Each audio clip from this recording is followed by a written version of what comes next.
बिस्मिल्लाहिर्रहमानिर्रहीम। आज हम डिस्कस कर रहे हैं vector addition by rectangular components. इससे पहले हम हेड टू टेल रूल के ज़रिए वेक्टर एडिशन डिस्कस कर चुके हैं। ये असल में एक एनालिटिकल मेथड है दो वेक्टर्स को ऐड करने का, और ये बहुत ज़्यादा एक्यूरेट मेथड है। कैसे हम इसके स्टेप्स डिस्कस करते हैं, लेट्स सी। आपने इसे स्टेप वाइज सीखना होगा। तो पहला स्टेप है डायग्राम पर फोकस करना। हम दो वेक्टर्स कंसिडर कर रहे हैं। वेक्टर ए जिसे हम लाइन ओ एम से रिप्रेजेंट कर रहे हैं, एंड वेक्टर बी जिसे लाइन ओ एन से रिप्रेजेंट कर रहे हैं। और ये दोनों वेक्टर्स एक्स एक्सिस के साथ एंगल थीटा बना रहे हैं, एक एंगल बना रहे हैं। हम सबसे पहले बी को ए के साथ ऐड करते हैं by head to tail rule. हम बी को ए के साथ ऐड करते हैं by head to tail rule. इसमें हम क्या करते हैं कि बी के हेड के साथ ए के हेड के साथ बी की टेल कनेक्ट कर लें, लाइक दिस। या आपने ए के हेड के साथ बी की टेल कनेक्ट कर दी है।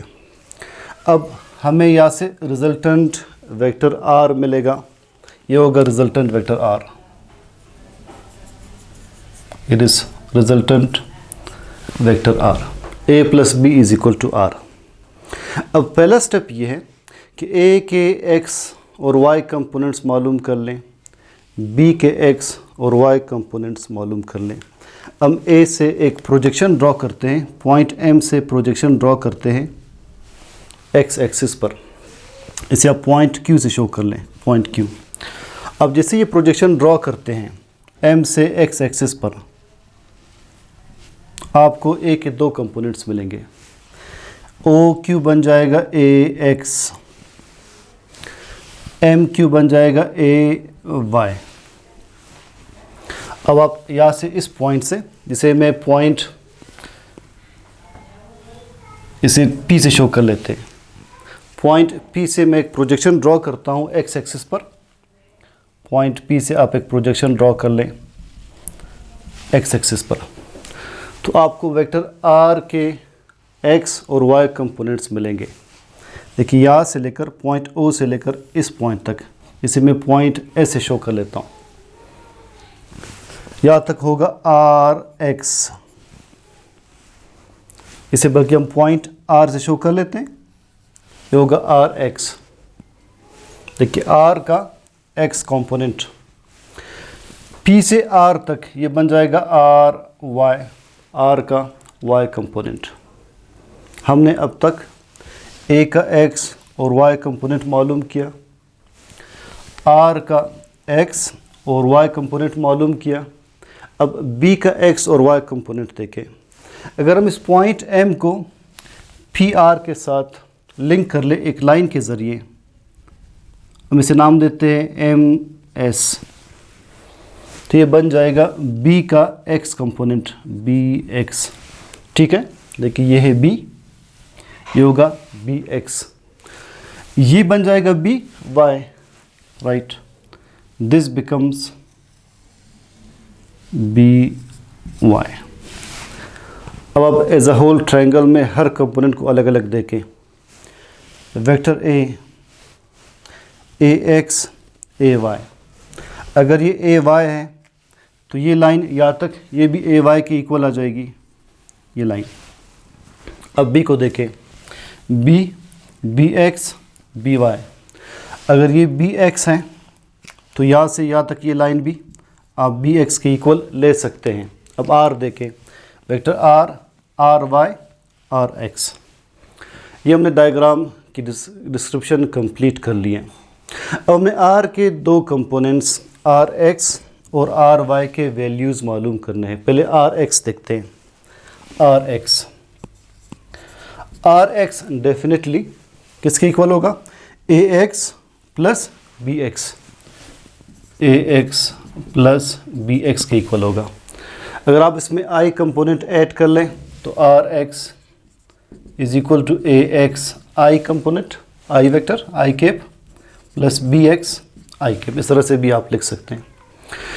अब RY की वैल्यू, यह है यहाँ से यहाँ तक पी आर, ये आर वाई है। आपने आर वाई की वैल्यू मालूम करनी है कि R Y is equal to किसके इक्वल आ रहा है आर वाई, ए वाई प्लस बी वाई, ए Y plus B y. Y के साथ हम जे केप लगाते हैं तो आप जे केप लगा सकते हैं। R Y is equal to A Y J cap plus B Y J cap. अब हमने रिजल्टेंट वेक्टर आर का मैग्नीट्यूड मालूम करना है। वेक्टर आर का मैग्नीट्यूड, आर का मैग्नीट्यूड मालूम करने के लिए हम फॉर्मूला ये अप्लाई करते हैं, R X square plus R Y square. ये हम रेजोल्यूशन ऑफ वेक्टर में डिराइव कर चुके हैं पाइथागोरियन थ्योरम अप्लाई करके ये फॉर्मूला। अब वैल्यूज पुट कर लें।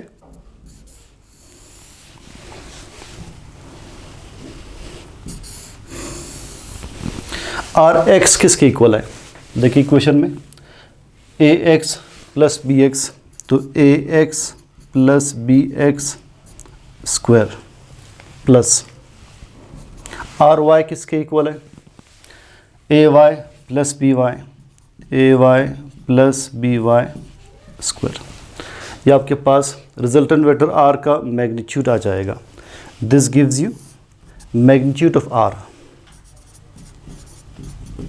Magnitude of R. अब हमने आर की डायरेक्शन मालूम करनी है। आर का मैग्नीट्यूड मालूम कर चुके हैं। अब देखिए direction of R, direction of R, direction के लिए हम थीटा की इक्वेशन अप्लाई करते हैं। Theta is equal to tangent inverse R Y upon R X, यही इक्वेशन अप्लाई करते हैं, राइट। आर वाई की वैल्यू पुट कर लें, नीचे आर एक्स की वैल्यू पुट कर लें, तो theta is equal to tangent inverse, ऊपर आर वाई की वैल्यू, आर वाई किसके इक्वल है, a Y plus B Y, A Y plus B Y. R X किसके equal, A x plus B X, A x plus B X. ये आपने vector addition कर ली है by rectangular components. हमने steps क्या फॉलो किए, अब स्टेप्स की हेडिंग देखें, आपके सारे स्टेप्स रिवाइज हो जाएंगे। पहला स्टेप, स्टेप 1, हमने क्या किया, add A and B by head to tail rule. हमने ए और बी को ऐड किया by head to tail rule. Number 2, हमने ए और बी के एक्स और वाई कंपोनेंट्स मालूम किए, so determine x and y components of a and B.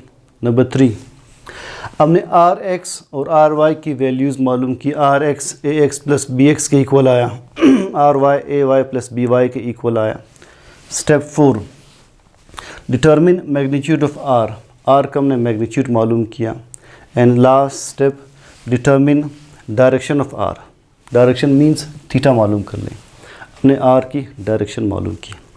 अब अगर हमें n नंबर ऑफ यानी बहुत सारे वेक्टर्स दिए, को प्लेनर वेक्टर्स दिए, तो हम यही रूल अप्लाई करके उनको कैसे ऐड कर सकते हैं, उनकी डायरेक्शन कैसे मालूम कर सकते हैं। Let's see, addition of n number of coplanar vectors.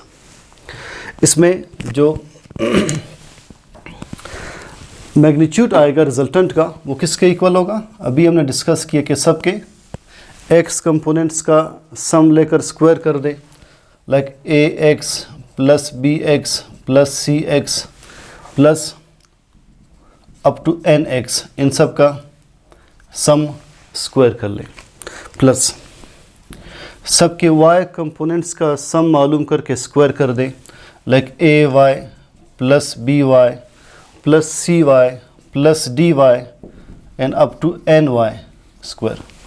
ये आपके पास वेक्टर आर का मैग्नीट्यूड आ जाएगा, यानी रिजल्टेंट वेक्टर का मैग्नीट्यूड आ जाएगा। वही पॉइंट है, हम थोड़ा सा इक्वेशन को एक्सटेंड कर रहे हैं। और अगर आपने रिजल्टेंट की डायरेक्शन बतानी हो, थीटा बताना हो, तो थीटा किसके इक्वल होगा, टेंजेंट इनवर्स सारे y कंपोनेंट्स ऊपर, a Y plus B y plus c y plus up to n y, सारे x कंपोनेंट्स नीचे लिखेंगे, a x plus B x plus c x plus up to n x. अब एक final point, ये जो resultant vector आया है vector are, ये किस क्वाड्रेंट में लोकेटेड होगा और उसके थीटा की वैल्यू क्या होगी। देखिए हम एक सर्कल को 4 क्वाड्रेंट्स में डिवाइड करते हैं। ये होगा 0 का angle, it is 90, it is 180, it is 270 और वापस आकर दिस बिकम्स 360। तो ये कहलाएगा फर्स्ट क्वाड्रेंट 0 और 90 के दरमियान, सेकंड क्वाड्रेंट 90 और 180 के दरमियान, 180 और 270 के दरमियान थर्ड क्वाड्रेंट, 270 और 360 के दरमियान फोर्थ क्वाड्रेंट। इसमें से बाज़ औक़ात MDCAT में या बोर्ड के पेपर में क्वेश्चंस आ सकते हैं। इंटरेस्टिंग पॉइंट है, इजी टू पिक। अब एक फार्मूला अप्लाई करते हैं, एक्ट्स ACTS, इससे आपको वैल्यूज़ याद हो जाएंगी। पहला है हेडिंग, आप देख लें, डिटर्मिनिंग क्वाड्रेंट ऑफ आर, कि आर किस क्वाड्रेंट में है, रिजल्टेंट वेक्टर किस क्वाड्रेंट में है, and determining its angle, angle of resultant. A से याद रखें all positive, A means all positive, यानी फर्स्ट क्वाड्रेंट में एक्स भी पॉजिटिव होगा, वाई भी पॉजिटिव होगा, एक्स पॉजिटिव, वाई पॉजिटिव। तो अगर आपको कोई ऐसा क्वेश्चन दिया है जिसमें एक्स कंपोनेंट की वैल्यू भी पॉजिटिव दी है, वाई कंपोनेंट की वैल्यू भी पॉजिटिव दी है, it means resultant vector is lying in this first quadrant. ये होगा रिजल्टेंट वेक्टर, इस फर्स्ट क्वाड्रेंट में होगा, और जो एंगल बन रहा है थीटा, वही एंगल रिजल्टेंट का होगा। तो हम लिख सकते हैं number 1, if both x and y are positive, resultant lies in first quadrant, और इसके रिजल्टेंट की वैल्यू, इसके एंगल की वैल्यू सेम एज थीटा होगी। जो एंगल आ रहा है सेम एज दैट एंगल आपने रिजल्टेंट का एंगल लेना है, और रिजल्टेंट किस क्वाड्रेंट में है, फर्स्ट क्वाड्रेंट। अब ये पॉइंट्स आगे आपको क्लियर होते जाएंगे। S stands for sign positive, S stands for sign positive, it means इस क्वाड्रेंट में y पॉजिटिव होगा, x नेगेटिव होगा, y पॉजिटिव, x नेगेटिव। तो अगर इस तरह से हो, second case, if y is positive and x is negative, it means resultant इस क्वाड्रेंट में है, resultant lies in the second quadrant, resultant lies in the second quadrant. पहले तो आपने ये लिखना है इसके साथ कि it lies in the second quadrant, और इसके एंगल की वैल्यू क्या होगी, आप देख ले क्या एंगल बन रहा है। अब जो एंगल बनेगा that would be 180 minus theta. जो भी थीटा बनेगा, 0 से हम थीटा लेते हैं, जो भी थीटा होगा उसे आपने 180 से माइनस करना होगा, it would B 180 minus theta. So theta of resultant is equal to 180 minus theta. जो एंगल बन रहा है उसे आपने 180 से माइनस करना है।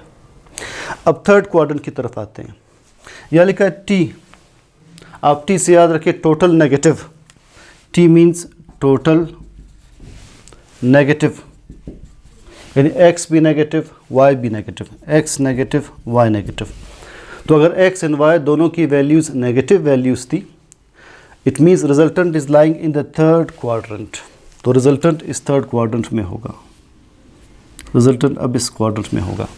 अब देख लिया यहाँ पर केस, सेकंड लास्ट केस है, if both x and y are negative, it means it is third quadrant, resultant की लोकेशन थर्ड क्वाड्रेंट में है, और इसके एंगल की वैल्यू क्या होगी। अब देखिए एंगल क्या बन रहा है, अब देखिए एंगल क्या बन रहा है।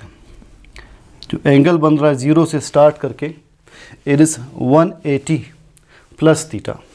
और आप थीटा यहाँ से लेते हैं,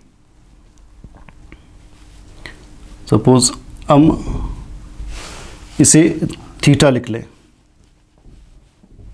इसके बिहाइंड जितना एंगल बन रहा है वो कितना बन रहा है 180, तो आपने 180 प्लस थीटा करना होगा। It would be theta of resultant is equal to 180 plus theta. तो यहाँ पर same as theta, 180 minus theta, 180 plus theta. अब देख ले next case C। C means cos positive, C stands for cos positive.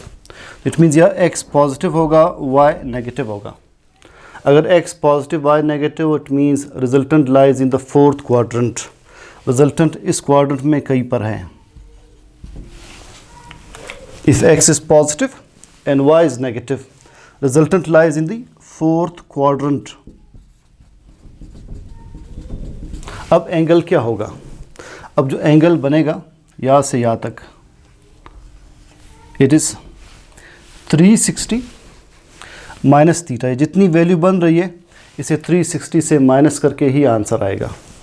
So theta of resultant is equal to 360 minus theta. तो लिहाजा last point की मैं 1 मिनट समरी बता देता हूँ। अगर आपके पास n नंबर ऑफ वेक्टर्स हो, उनका रिजल्टेंट किस तरह से आप कैलकुलेट करेंगे। रिजल्टेंट का मैग्नीट्यूड आपने इस इक्वेशन से लिखना है। रिजल्टेंट की डायरेक्शन यहाँ से बतानी है। रिजल्टेंट की लोकेशन किस क्वाड्रेंट में होगी और एंगल क्या होगा, उसके लिए फॉर्मूला याद रखें, X A C T S. X and Y दोनों पॉजिटिव है तो रिजल्टेंट फर्स्ट क्वाड्रेंट में है, angle is same as theta. y positive, x negative, resultant lies in the second quadrant, angle is 180 minus theta। अगर x और y दोनों negative है, total negative, तो रिजल्टेंट थर्ड क्वाड्रेंट में, एंगल इज 180 प्लस थीटा। और अगर x positive y negative है तो resultant lies in the fourth quadrant. Now it is 360 minus theta angle which the resultant is making with the initial point. Hopefully ये थोड़ा सा complicated topic आपको clear है। इसके बाद हम इंशाल्लाह मल्टीप्लिकेशन ऑफ वेक्टर्स डिस्कस करेंगे। सी यू नेक्स्ट टाइम इंशाल्लाह। अल्लाह हाफिज़।